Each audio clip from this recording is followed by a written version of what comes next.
Hi, my name is Christopher and I work here at Performance Bicycle. Today I'm going to walk you through the basics of how to fit a road bicycle.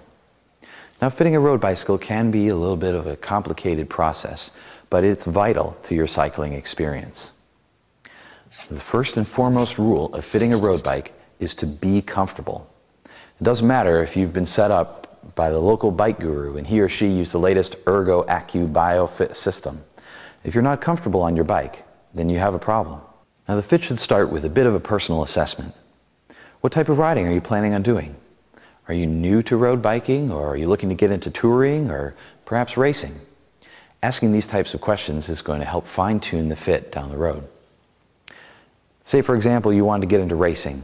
Well, then your handlebars are going to need to be a bit lower than your saddle to give you a little bit more of an aerodynamic advantage.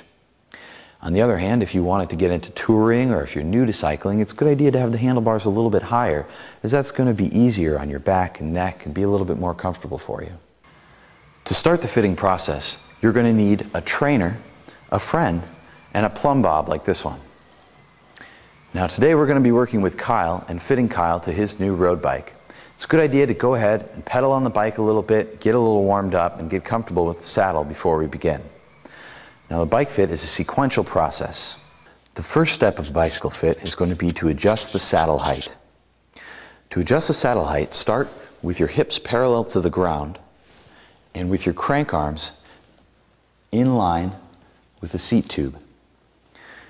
In this position, your downward facing leg should have a slight bend in the knee, about 10 to 20 degrees, but your hips shouldn't rock or bob when you're pedaling.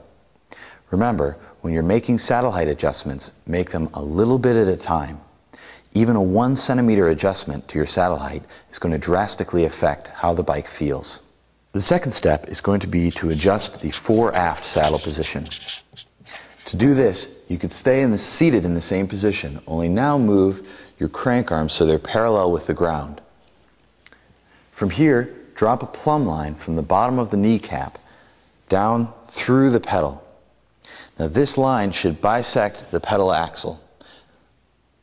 If the plumb line falls in front of the pedal axle, you'll need to push the saddle back a little bit. And if the line falls behind the pedal axle, you'll need to move the saddle forward a little. The third and final adjustment we're going to make is the horizontal body position. Now, this adjustment is going to be the most important one for establishing comfort as well as performance. Now, there's a couple different ways of doing this, and it can be a little controversial sometimes, but the method that we're going to use today is fairly widely accepted and should get you to a good starting place. To begin, sit on the saddle that we've already adjusted and go ahead and place your hands on top of your brake hoods.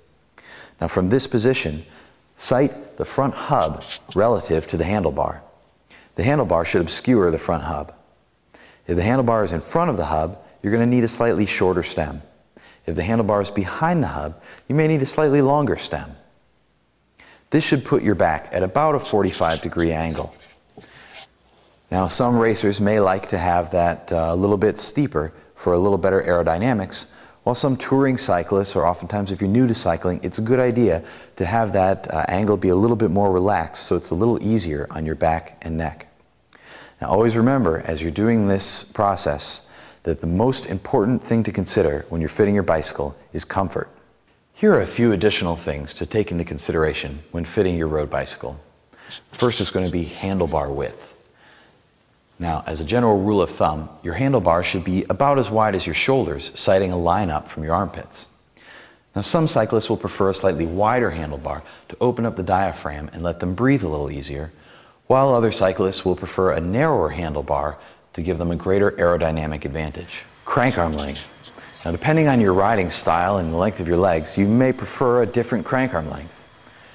Crank arms typically come in 165, 170, 172.5, and 175 millimeters, with the length of the arm usually printed on the back of the cranks next to the pedal axle. Now, gear mashers like myself will usually prefer a slightly longer crank arm for more torque, while people who like to spin the pedals will prefer a shorter crank arm. Here's some good starting points if your legs are proportional to your height.